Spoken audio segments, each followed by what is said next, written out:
कभी सोचा है आसमान का वो शहंशाह जो कभी पूरे भारत में शान से उड़ता था, आज अपनी आखिरी सांसें गिन रहा है। ये कहानी है ग्रेट इंडियन बस्टर्ड की, जिसे हम प्यार से गोडावण भी कहते हैं। भारत की शान, राजस्थान का राज्य पक्षी, लेकिन आज इसकी आबादी सिर्फ 150 के आसपास। यकीन होता है, सिर्फ 150। ये कोई दूर देश की कहानी नहीं, ये हमारे अपने आंगन में हो रही एक बड़ी मुश्किल है। एक ऐसी मुश्किल जहाँ विकास की दौड़ में बिछी बिजली की तारें इन शानदार पक्षियों के लिए मौत का फंदा बन गई हैं। पर क्या सच में सब खत्म हो गया है? क्या वही इंसान जिसकी जिद ने इसे इस हाल में पहुंचाया, अब इसे बचाने की जिम्मेदारी भी उठाएगा? और कैप्टिव ब्रीडिंग सेंटर में जो नन्हे चूजे पल रहे हैं, क्या वो इस मुश्किल कहानी में उम्मीद की कोई नई किरण जगा पाएंगे? चलिए आज ग्रेट इंडियन बस्टर्ड की इस जिंदगी और मौत के बीच की जंग को और करीब से जानते हैं। ग्रेट इंडियन बस्टर्ड, जिसका वैज्ञानिक नाम है अर्देओटिस नाइग्रिसेप्स, लेकिन ये सिर्फ एक पक्षी नहीं है, ये तो हमारे घास के मैदानों की सेहत का थर्मामीटर है। दुनिया के सबसे भारी उड़ने वाले पक्षियों में से एक, और अगर ये कहीं है तो समझो वो मैदानी इलाका सेहतमंद है। एक जमाना था जब ये पंछी पश्चिमी भारत के 11 राज्यों में और पाकिस्तान के भी कुछ हिस्सों में शान से घूमता था। थार के रेगिस्तान से लेकर दक्कन के पठार तक हर तरफ इसका राज था। लेकिन आज ये बेचारा सिमट कर रह गया है, खासकर राजस्थान और गुजरात के कुछ इलाकों में। हाँ, महाराष्ट्र, कर्नाटक और आंध्र प्रदेश में भी कुछ छोटी छोटी आबादियां बची हैं, पर बस नाम मात्र की। सोचिए, कुछ दशक पहले इनकी गिनती हजारों में थी, फिर 1978 में ये रह गए 745, 2001 में 600, 2008 में 300 और आज ये आंकड़ा 150 के ऐसे खतरनाक लेवल पर है कि सुनकर ही चिंता होती है। ये गिरावट सिर्फ एक नंबर नहीं है दोस्तों, ये खतरे की घंटी है, एक पुकार जिसे अगर हमने अनसुना किया तो बहुत भारी पड़ेगा। तो सवाल ये है कि आखिर इस शानदार पंछी का ये हाल हुआ क्यों? वजह तो कई है, पर सबसे बड़ा और जानलेवा दुश्मन बनकर सामने आई है बिजली की तारें। ग्रेट इंडियन बस्टर्ड की बनावट कुछ ऐसी ही है कि इन्हें ठीक सामने का थोड़ा कम दिखता है। अब सोचिए, जब ये भारी भरकम पंछी उड़ रहे होते हैं तो अक्सर इन तारों को वक्त पर देख ही नहीं पाते और सीधा जाकर टकरा जाते हैं। वजन इतना कि झट से मुड़ भी नहीं पाते और नतीजा एक दर्दनाक मौत। एक स्टडी बताती है कि अकेले राजस्थान में ही हर साल करीब 18 ग्रेट इंडियन बस्टर्ड इन बिजली की तारों से टकराकर जान गंवा देते हैं। कच्छ और थार के रेगिस्तानी इलाके जिनके घर हैं, वहाँ पिछले कुछ सालों में रिन्यूएबल एनर्जी, खासकर सोलर और विंड एनर्जी के प्रोजेक्ट्स बहुत तेजी से बढ़े हैं। हाँ, विकास भी जरूरी है और ऊर्जा की हमारी जरूरतें भी, लेकिन क्या इसकी कीमत इन बेजुबान पंछियों की जान देकर चुकाई जाएगी? ये एक ऐसा सवाल है जिसका जवाब हमें बहुत सोच समझकर ढूंढना होगा। सुप्रीम कोर्ट ने भी इस खतरे को गंभीरता से लिया। अप्रैल 2021 में एक जरूरी आदेश आया जिसमें राजस्थान और गुजरात के करीब 99,000 वर्ग किलोमीटर इलाके में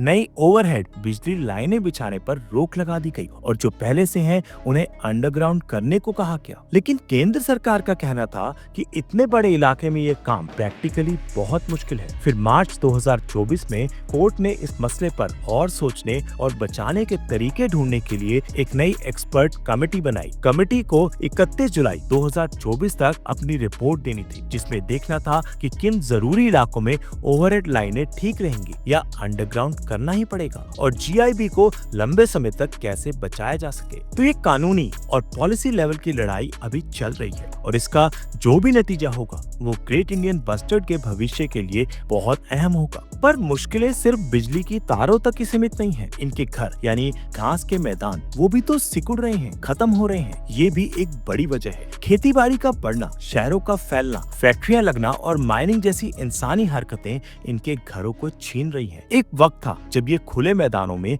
बिना किसी डर के घूमते थे। आज वहाँ या तो इंसानी बस्तियां हैं या खेत। इनके घोंसले जमीन पर होते हैं तो बेचारे अंडे और छोटे चूजे आवारा कुत्तों, लोमड़ियों और दूसरे शिकारी जानवरों का आसानी से शिकार बन जाते हैं। मादा ग्रेट इंडियन बस्टर्ड साल में सिर्फ एक अंडा देती है और चूजे को पालने में करीब 2 साल लग जाते हैं। मतलब इनकी आबादी बढ़ने की रफ्तार कुदरती तौर पर ही बहुत धीमी है। अब ऐसे में अगर इनके रहने और बच्चे पैदा करने की जगह ही सुरक्षित नहीं होगी तो इनकी संख्या कैसे बढ़ेगी, है ना। खेतों में कीटनाशकों का बढ़ता इस्तेमाल भी इनके लिए खतरा है। ये कीड़े मकोड़े भी तो खाते हैं और जहरीले केमिकल इनके शरीर में जाकर इन्हें बीमार कर देते हैं। और हाँ, कुछ दशक पहले तक इनका शिकार भी इनकी आबादी गिरने की एक वजह रहा है। हालांकि अब इस पर काफी हद तक रोक लग गई है। इतनी सारी परेशान करने वाली बातों के बीच एक उम्मीद की किरण भी है, और ये किरण रोशन हो रही है इंसान की अच्छी वाली जिद और साइंस की ताकत से। ग्रेट इंडियन बस्टर्ड को खत्म होने से बचाने के लिए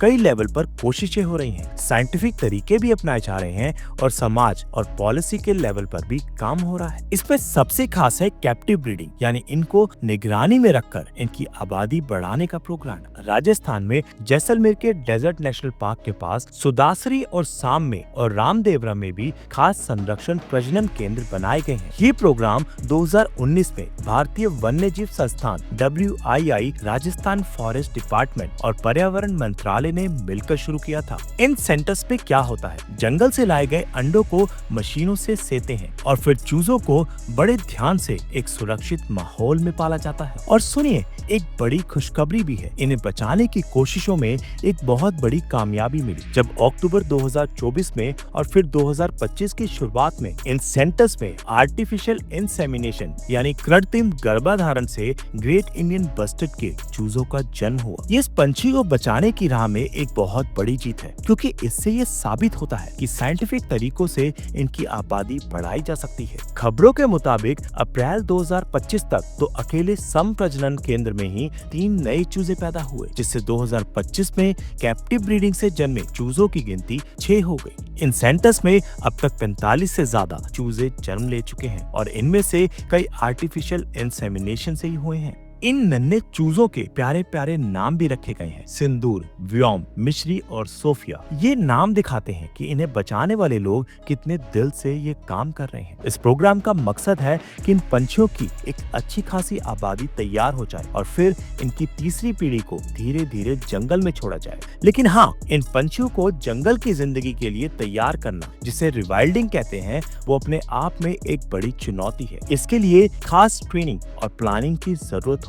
बिजली लाइनों के खतरे को कम करने के लिए भी कई कदम उठाए जा रहे हैं। जैसा हमने पहले बात की, सुप्रीम कोर्ट के निर्देश बहुत जरूरी हैं। इसके अलावा जो बिजली की तारें पहले से हैं, उन पर फायरफ्लाई बर्ड डाइवर्टर लगाए जा रहे हैं। ये ऐसे चमकीले रिफ्लेक्टर होते हैं जो तारों पर लटकते रहते हैं और घूमते हैं। इससे पंछियों को दूर से ही तारे दिख जाती हैं और वो टकराने से बच जाते हैं। इन्हें करीब 50 मीटर की दूरी से भी देखा जा सकता है। सेंट्रल इलेक्ट्रिसिटी अथॉरिटी ने भी मार्च 2023 में कुछ नियम निकाले हैं। इनके मुताबिक ग्रेट इंडियन बस्टर्ड इलाके से गुजरने वाली 33 किलोवाट और उससे कम की सभी बिजली लाइनें अंडरग्राउंड करनी होंगी, और जो 33 किलोवाट से ऊपर की हैं, उन पर बर्ड फ्लाइट डाइवर्टर लगाना जरूरी कर दिया गया है। इन साइंटिफिक कोशिशों के साथ साथ इनके घरों यानी घास के मैदानों को ठीक रखने और शिकारियों को कंट्रोल करने पर भी ध्यान दिया जा रहा है। जहाँ ये बच्चे देते हैं, उन इलाकों में जंगली कुत्तों और दूसरे शिकारी जानवरों को काबू में करने या वहाँ से हटाने की कोशिशें हुई हैं। घास के मैदान जो GIB का असली घर है, उन्हें बचाने और पहले जैसा हरा भरा बनाने के लिए भी काम हो रहा है। समाज और पॉलिसी के लेवल पर भी जरूरी कदम उठाए गए हैं। केंद्र सरकार ने स्पीशीज रिकवरी प्रोग्राम शुरू किया है, जिसके तहत ग्रेट इंडियन बस्टर्ड जैसी उन प्रजातियों को बचाने पर खास जोर है जो बिल्कुल खत्म होने की कगार पर है। राजस्थान सरकार ने भी 2013 में project great Indian bustard launch किया था। इसका मकसद था कि इनके लिए सुरक्षित बाड़े बनाए जाएं और इनके घरों पर इंसानी दखल अंदाजी कम हो। इस लड़ाई में आसपास रहने वाले लोगों का साथ भी बहुत जरूरी है। कई इलाकों में वहाँ के लोगों को इन्हें बचाने के कार्यक्रमों में शामिल किया गया है, जैसे घास के मैदानों की देखभाल में मदद करना या शिकारियों पर नजर रखना। उन्हें ये भी समझाया जा रहा है कि वे अपने जानवरों को खुला ना छोड़ें और GIB के रहने की जगहों पर ऐसा कुछ ना करें जिससे उन्हें नुकसान हो। स्कूलों, गाँवों और मीडिया के जरिए भी ग्रेट इंडियन बस्टर्ड को बचाने की अहमियत के बारे में जागरूकता फैलाई जा रही है। कई NGOs, बर्ड वॉचर्स और साइंटिफिक संस्थाएं भी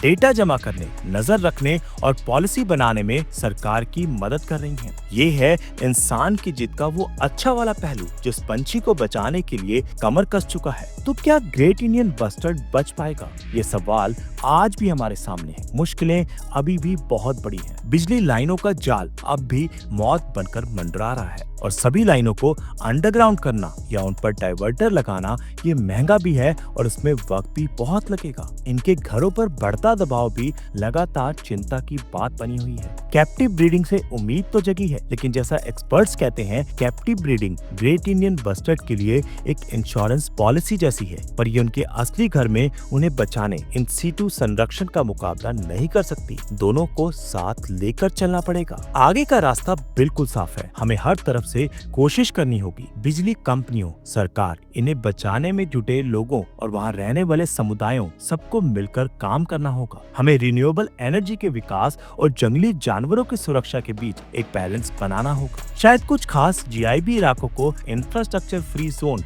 यानी ऐसी जगह जहाँ कोई नया कंस्ट्रक्शन ना हो, ऐसा घोषित करने पर भी सोचना होगा, जैसा कुछ एक्सपर्ट्स का मानना है। ये लड़ाई सिर्फ साइंटिस्टों या सरकार की नहीं है, ये हम सबकी लड़ाई। हम और आप भी इसमें अपना हिस्सा डाल सकते हैं। सबसे पहले तो इस मसले के बारे में और जानिए और अपने आसपास के लोगों को भी बताइए। सोशल मीडिया पर सही जानकारी शेयर करें। अगर आप कभी इन इलाकों में घूमने जाएं, तो पूरी जिम्मेदारी से पेश आएं और जंगली जानवरों को परेशान ना करें। इन्हें बचाने में जो संस्थाएं लगी हैं, अगर आप किसी भी तरह उनकी मदद कर सकते हैं तो जरूर कीजिए। आपकी एक छोटी सी कोशिश भी बड़ा फर्क ला सकती है। ग्रेट इंडियन बस्टर्ड की कहानी हमें ये सिखाती है कि कैसे इंसानी हरकतें कुदरत का तालमेल बिगाड़ सकती हैं, लेकिन साथ ही ये भी दिखाती हैं कि अगर इंसान सच में ठान ले तो वो अपनी गलतियों को सुधार भी सकता है। मौत के तारों और इंसान की अच्छी वाली जिद के बीच जिंदगी की ये जंग अभी चल रही है। कैप्टिव ब्रीडिंग सेंटर में चहचहाते नन्हे चूजे